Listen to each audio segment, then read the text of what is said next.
इस्लाम का शेर। खालिद बिन वलीद एक ऐसा नाम जो साहस और सैन्य प्रतिभा का प्रतीक है। उन्हें अल्लाह की तलवार के रूप में जाना जाता था, एक उपाधि जो उन्हें स्वयं पैगंबर मोहम्मद ने दी थी। उनकी जीवन गाथा उल्लेखनीय परिवर्तन और अद्वितीय सैन्य उपलब्धि की कहानी है। इस्लाम के प्रबल ऑपोजिशनी से लेकर उसके सबसे उत्साही रक्षकों में से एक तक खालिद का सफर आज भी विस्मय और प्रशंसा को प्रेरित करता है। उनकी स्ट्रैटेजिक प्रतिभा और सामरिक स्किलता ने शुरुआती मुस्लिम सेनाओं को एक के बाद एक जीत हाथ सही। उन्होंने इस्लामिक इतिहास को आकार दिया, एक ऐसी विरासत को पीछे छोड़ते हुए जो सदियों बाद भी गूंजती है। यह निबंध खालिद बिन वलीद के जीवन और समय पर प्रकाश डालता है, उनके धर्म परिवर्तन, सैन्य अभियानों और इस्लाम पर स्थायी इम्पैक्ट की पड़ताल करता है। शुरुआती जीवन और ऑपोजिशन। खालिद का जन्म मक्का में कुरैश जनजाति के बनु मखजूम कबीले में हुआ था। उनका परिवार अपने धन और इम्पैक्ट के लिए जाना जाता था। छोटी उम्र से ही खालिद ने एक योद्धा और घुड़सवार के रूप में असाधारण कौशल का प्रदर्शन किया। वे कुरैश के भीतर जल्दी ही प्रमुखता से उठे, एक कुशल योद्धा और सेनापति बन गए। वे अपनी जनजाति की पारंपरिक बहुदेववादी मान्यताओं के कट्टर अनुयायी थे। जब पैगंबर मोहम्मद ने इस्लाम का संदेश प्रचारित करना शुरू किया तो खालिद उनके सबसे मुखर ऑपोजिशनियों में से थे। उन्होंने इस नए धर्म को मक्का के स्थापित व्यवस्था के लिए खतरा के रूप में देखा। मुसलमानों के शुरुआती उत्पीड़न में खालिद ने महत्वपूर्ण भूमिका निभाई।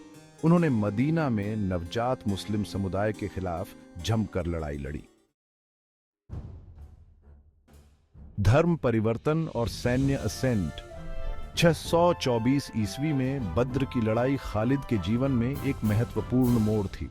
हालांकि वह मक्का वालों की तरफ से लड़े थे, लेकिन मुसलमानों के साहस और अनुशासन से वे बहुत प्रभावित हुए। उन्होंने अपनी खुद की मान्यताओं पर सवाल उठाना शुरू कर दिया। उहुद की लड़ाई के कुछ ही समय बाद खालिद ने इस्लाम अपना लिया। उनका धर्म परिवर्तन नवजात मुस्लिम समुदाय के लिए एक महत्वपूर्ण मोड़ था।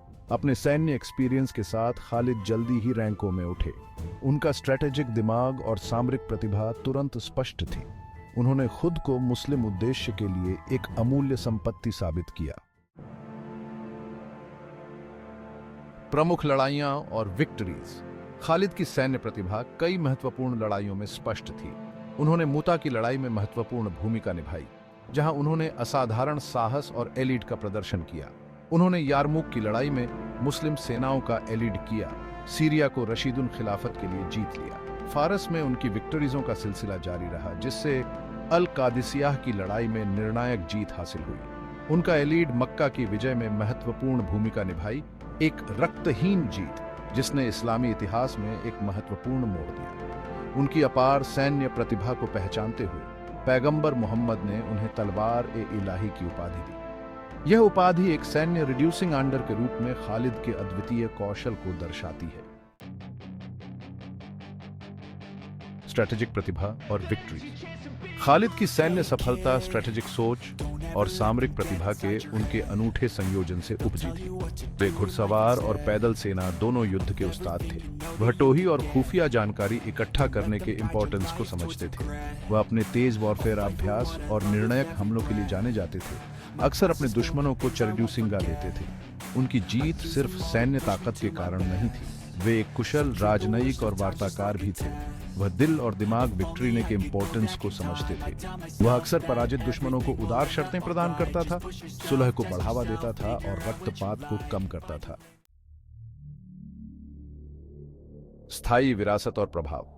खालिद बिन वलीद का देहांत 642 ईस्वी में सीरिया के होम्स में हुआ। उन्होंने इतिहास के सबसे महान सैन्य कमांडरों में से एक के रूप में एक विरासत छोड़ी। उनकी स्ट्रैटेजिक प्रतिभा और सामरिक स्किलता ने इस्लाम के शुरुआती विस्तार में महत्वपूर्ण भूमिका निभाई।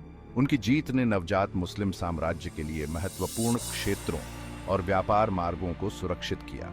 लेकिन उनकी विरासत सैन्य विक्ट्रीजों से कहीं आगे तक फैली हुई है। उन्हें उनके अटूट विश्वास, उनके साहस और उनके शौर्य के लिए याद किया जाता है। वह दुनिया भर के मुसलमानों के लिए एक प्रेरणादायक व्यक्ति बने हुए हैं। वह विश्वास की कन्वर्जनकारी शक्ति की एक पावरशाली याद हार्ट्स आते हैं। उनकी जीवन गाथा साहस, डिटर्मिनेशन और स्ट्रेटेजिक सोच के मूल्यों का प्रतीक है। खालिद बिन वलीद का नाम इतिहास में गूंजता रहता है, जो उनकी विरासत की स्थायी शक्ति का प्रमाण है।